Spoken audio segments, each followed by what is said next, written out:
이제 우리 하나님의 말씀을 같이 찾도록 하겠습니다. 로마서 15장 22절부터 33절 마지막 절까지 같이 봉독하도록 하겠습니다. 로마서 15장 22절부터 33절까지 말씀입니다.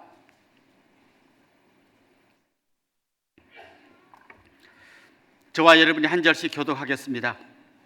그러므로 또한 내가 너희에게 가려 하던 것이 여러 번 막혔더니 이제는 이 지방에 일할 곳이 없고 또 여러 해 전부터 언제든지 스바나로 갈 때에 너희에게 가기를 바라고 있었으니 이는 지나가는 길에 너희를 보고 먼저 너희와 사귐으로 얼마간 기쁨을 가진 후에 너희가 그리로 보내주기를 바람이라. 그러나 이제는 내가 성도를 섬기는 일로 예루살렘에 이는 마게도냐와 아가야 사람들이 예루살렘 성도 중 가난한 자들을 위하여 기쁘게 얼마를 연보하였습니다. 저희가 기뻐 사하였거니와 또한 저희는 그들에게 빚진 자니 만일 이방인들이 그들의 영적인 것을 나누어 가졌으면 육적인 것으로 그들을 섬기는 것이 마땅하니라. 그러므로 내가 이 일을 마치고 이 열매를 그들에게 확정한 후에 너희에게 들렀다가 서바나로 가리라. 나아갈 때 그리스도의 충만한 복을 가지고 갈 줄을 아노라. 형제들아, 내가 우리 주 예수 그리스도와 성령의 사랑으로 말미암아 너희를 권하노니 너희 기도에 나와 힘을 같이하여 나를 위하여 하나님께 빌어 나로 유대에서 순종하지 아니하는 자들로부터 건짐을 받게 하고 또 예루살렘에 대하여 내가 섬기는 일을 성도들이 받을 만하게 하고 나로 하나님의 뜻을 따라 기쁨으로 너희에게 나아가 너희와 함께 편히 쉬게 하라. 평강의 하나님께서 사람과 함께 계실지어다. 아멘.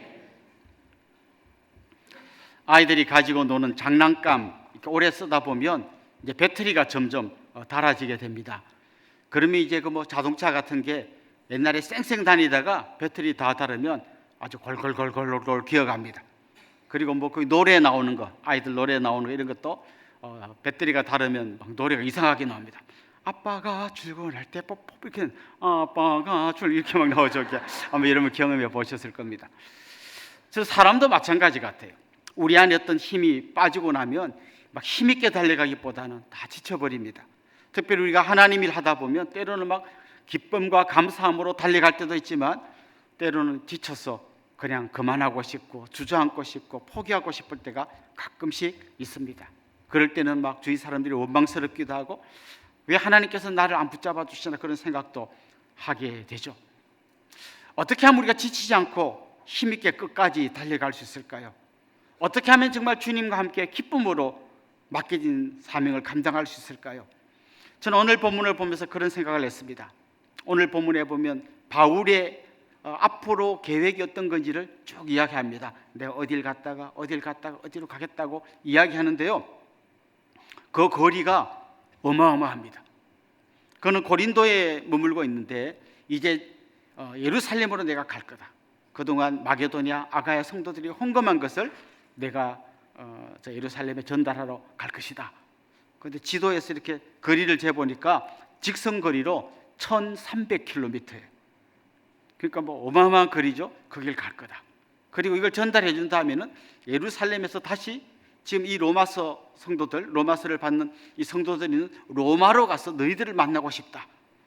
그 거리는 2400km입니다. 그리고 너희들을 만난 다음에 나는 마지막으로 저 서바나, 요즘으로 말하면 스페인으로 갈 것이다.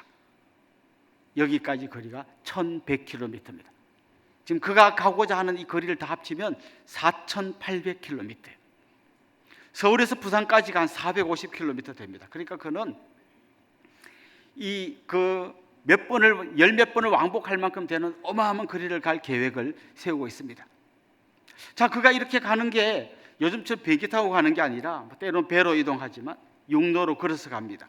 제가 지금 말씀드린 이 거리는 지도에서 직선거리로 잰 거리지만 실제로 가는 길은 그렇게 직선거리가 아니잖아요. 길이 없는 데도 있을 거고 꼬불탕꼬불탕한 길도 있을 거고 굉장히 어렵게 걸어가야 되는 길입니다.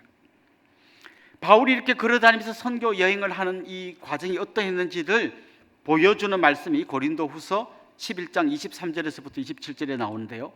여러분 한번 같이 읽어볼까요?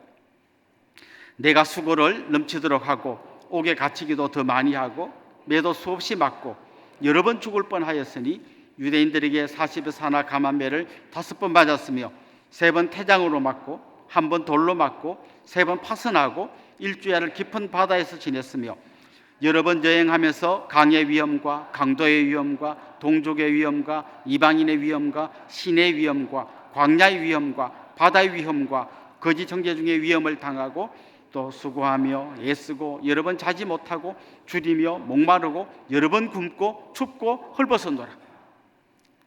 그렇게 이게 간단한 길이 아니에요.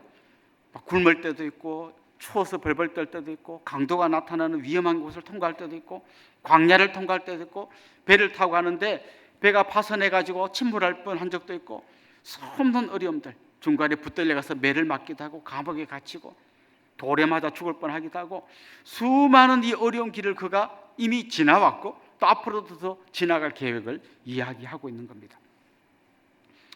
그러니까 지금 만약에 나보고 지금부터 네가 갈 길이 이제 맨날 가다가 두드려 맞고 네가 타고 간 배가 침몰할 것 같고 광야를 통과해야 되고 도둑놈 강도들이 득실거리는 걸 통과해야 되고 이런 얘기하면 어이구 그 길 어떻게 갈까 이런 마음이 먼저 들 것 같아요. 그런데 오늘 본문에 보면 그는 이 이야기를 하면서 마음속에 기쁨이 넘쳐나는 것을 주체하지 못해서 이야기해요. 내가 그렇게 하면 막 기쁨이 넘칠 거라고 계속 이야기하고 있습니다. 24절에도 보면 기쁨이란 말이 나오고요 32절에도 보면 기쁨이란 말이 나옵니다. 그는 이 힘들고 어려운 길을 지치지 않고 기쁨으로 달려가겠다고 고백하고 있습니다. 이제 우리가 중요한 질문을 한번 던져봐야 됩니다. 그는 어떻게 배터리가 다른 것처럼 지쳐갖고 나가 떨어지지 않고 마지막 순간까지 이렇게 기쁨으로 달려갈 수 있을까?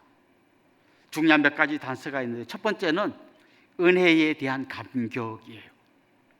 오늘 본문 15절 16절에 보면 이렇게 말씀하십니다. 그러나 내가 너희로 다시 생각나게 하려고 하나님께서 내게 주신 은혜로 말미암아 더욱 담대히 대량 너희에게 썼노니 이 은혜는 곧 나로 이방인을 위하여 그리스도 예수의 일꾼이 되어 하나님의 복음의 제사장 직분을 하게 하사 이방인을 제물로 드리는 것이 성령 안에서 거룩하게 되어 받으실 만하게 하려 하심이라. 그러나 하나님께서 자기의 사명을 주셨는데 이게 하나님의 은혜라는 것을 늘 기억하고 있습니다. 그가 다른 곳에서 종종 이야기하는 게 뭔가 하면 내가 어떻게 사도가 되었는가. 여러분도 잘 아시는 스토리죠. 다메섹으로 예수 믿는 사람 잡아다가 감옥에 넣으려고 다메섹으로 가던 도중에 주님이 그를 찾아와 주셨습니다. 주님의 원수였잖아요. 사울아 사울아 네가 어찌하여 날 핍박하느냐. 정말 예수 믿는 사람을 잡아 죽이려는 주님의 원수와 같은 행동을 하는 그를 주님이 찾아와 주셨어요. 만나 주셨어요. 그리고 하나님의 자녀 삼아 주셨습니다. 거기서 끝이 아닙니다. 그에게 사명을 주셨습니다. 근데 이 사명은 아무리 생각해봐도 자기는 받을 자격이 없어요. 예수 믿게 해준 것만도 은혜인데 복음을 전할 기회를 주신 이 사명을 주신 걸 생각할 때 그의 마음속에 말할 수 없는 감사와 기쁨이 넘쳐나는 거예요. 그는 지금 이 힘으로 달려가고 있다. 그렇게 이야기합니다. 하나님의 뜻을 따라 기쁨으로 달려가겠다. 여러분이 하나님으로부터 받은 사명이 뭡니까? 그건 어쩌다 보니 내가 일을 하는 것이 아니라 하나님께서 여러분에게 은혜로 맡겨주신 거예요. 우리가 이 새벽에도 보면 많은 분들이 막 안에서 밖에서 앞에서 뒤에서 보이지 않는 곳에서 섬기고 있습니다. 이 새벽부터 이게 우리 무슨 짓이냐? 그게 아니라 하나님 나에게 이런 사명을 맡겨주셨구나. 이렇게 우리가 짧게 감당하는 일뿐만 아니라 여러분이 지금 하고 있는 일도요, 하나님이 여러분에게 주신 사명이라는 걸 기억할 필요가 있습니다. 목회자, 선교사 이런 분들만 사명이 아니고 그냥 집에서 아이들 밥해고 설거지하고 이게 전부 다 하나님 나한테 맡겨진 사명이에요. 절대 속으시면 안 됩니다. 요즘 뭐 우리 젊은 엄마들 사이에서 나오는 그 말 중에 독방 육아란 말이 있더라고요. 혼자 내가 이 육아를 다 뒤집어 쓴다. 그렇게 일하는 사람은 막 얼마나 분노가 심하겠어요. 남편이 말이지 애기는 안 봐주고 자기는 나가버리면 끝이고 막 오기만 해봐라 내가 막 아유 그만 울어 막 이제 모든 게 막 화가 나고 짜증이 날 거예요. 그런데 이게 하나님이 나같이 부족한 사람에게 이 아이를 양육할 수 있는 사명을 주셨구나. 이게 하나님의 은혜구나 생각하는 사람은 그냥 기쁘지 않겠습니까? 그냥 기쁘지 않겠어요? 가끔씩 제가 이야기합니다만 저희 아내는 12년 동안 아이를 기다리다가 우리 딸을 양육하면서 류마티스 관절염이 다 나았어요. 너무 기쁜 거예요. 어떻게 이렇게 귀한 생명이 정말 내 품에 안겨 있을까 생각은 너무 기쁜 거죠. 사랑하는 성도 여러분, 저는 여러분에게 하나님 주신 여러 사명들이 있다고 생각해요. 교사로, 순장으로, 또 뭐 안내하고, 식당에서 또 교통봉사하고, 교도 보이지 않는 곳, 순장님, 지역장님들, 수많은 사람들이 하나님께서 주신 사명을 감당하고 있는 거예요. 교회 사는 일뿐만 아니라 여러분이 직장에서 집에서 하는 이 모든 일이 하나님이 나에게 맡긴 사명이에요. 그런데 한 가지를 기억하십시오.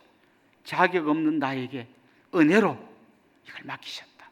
그럴 때 우리는 기쁨으로 이 일을 감당하게 될 줄로 믿습니다. 그래서 기쁨으로 자녀들에게 축복기도 해주시고 허깅해 주시고 말 한마디라도 격려해 주시고, 그럴 때 온 가족 가운데 이 기쁨이 흘러가는 것이죠. 두 번째로 그가 지치지 않고 기쁨으로 달려갈 수 있는 비결 중에 하나는 동력자들이 있다는 거예요. 함께 달려갈 동력자들이 있다는 거예요. 오늘 보면 24절에 보면 이런 말씀이 있습니다. 이는 지나가는 길에 너희를 보고 먼저 너희와 사귐으로 얼마간 기쁨을 가진 후에 너희가 그리로 보내주기를 바랍니다. 그는 지금 스페인으로 갈 계획이 있어요. 예루살렘에서 스페인으로 갈 계획이 있는데 그렇게 다이렉트로 가지 않고 중간에 로마에 들렀다가 가겠다는 거예요. 그럼 내가 로마에 가서 너희를 만나면 또 내 마음속에 얼마나 기쁨이 있겠냐. 그래서 내가 기쁨으로 너희를 만나서 좀 이 충전을 한 다음에 다시 스페인으로 갈 계획이 있다, 이렇게 말합니다. 그렇습니다.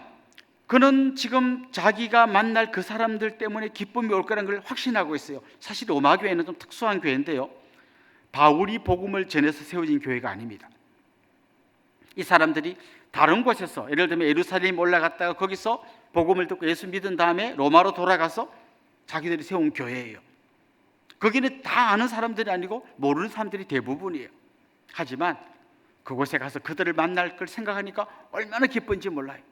그리고 그는 그냥 가는 게 아니라 오늘 본문 29절에 보면 내가 너희에게 나갈 때 그리스도의 충만한 복을 가지고 갈 줄 아노라. 지금 내가 너희에게 지금 갖고 갈 게 많아. 주님이 나한테 주신 그 놀랍고도 풍성한 이 복을 갖고 가서 너희에게 나눠줄 거야. 너희들도 나한테 그런 걸 줬어? 우리 같이 기뻐하자. 이렇게 지금 이야기하고 있는 겁니다. 그가 지금 마게도니아 아가에서 사람들이 모은 헌금을 갖고 예루살렘 올라가는 그 생각을 할 때도 그의 마음속에 기쁨이 충만해요. 오늘 보면 26절에 보면 그 마게도니아와 아가에 있는 사람들이 기쁨으로 헌금을 했다는 거예요. 왜? 지금 예루살렘에 굉장히 어려운 일이 있어요. 그런데 마게도니아나 아가야 사람들이 생각한 거예요. 예루살렘에 있는 저 교회가 우리에게 복음을 전해줘서 우리가 예수 믿게 됐는데, 그들이 우리한테 영적인 복을 흘려보내줬는데 우리가 작지만 저 지금 어려움을 겪는 예루살렘 교회에서 헌금을 해서 보내주겠다는 거예요. 마치 우리도 지금 이런 겁니다. 우리가 막 교회들을 많이 개척했는데 저 개척된 작은 교회가, 우리 본 교회가 지금 어려움을 당한다는 소식을 듣고 막 헌금을 해주는 같은 이야기예요. 그렇게 이제 막 거꾸로 된 거죠. 개척된 교회들이 원래 본 교회에서 헌금을 지금 해주는 거예요. 어려움을 겪는다는 소식을 듣고. 그러니까 바울은 지금 이쪽 사람들이 헌금한 걸 이쪽으로 전해주고, 이분들의 간증을 또 로마 교회에 전해주고, 그걸 안고 또 스페인으로 가겠다고 이야기하는 거예요. 가는 곳마다 동력자들이 있고 그 동력자들을 통해 기쁨을 얻고 은혜를 받고 그들이 받은 복을 자기도 누리고 자기가 경험한 걸 또 나눠주고 또 서로 잘 모르는 사람들 중간에서 연결해주고, 그러면서 막 이 기쁨이 넘치고 넘치고 넘치게 될 거라고 이야기하는 겁니다. 저는 우리 다락방에서 그런 일들이 일어난다고 생각해요. 다락방 예배에 가면요, 이 집사님이 받은 은혜를 막 간증합니다. 그걸 듣고 막 나도 은혜를 받습니다. 또 내가 받은 은혜를 또 간증합니다. 이게 막 서로 오고 갈 때 한 명 한 명의 간증들이 모이고 기쁨이 나누어질 때 이게 막 넘치고 넘치고 넘치는 은혜가 우리 가운데 있게 되는 겁니다.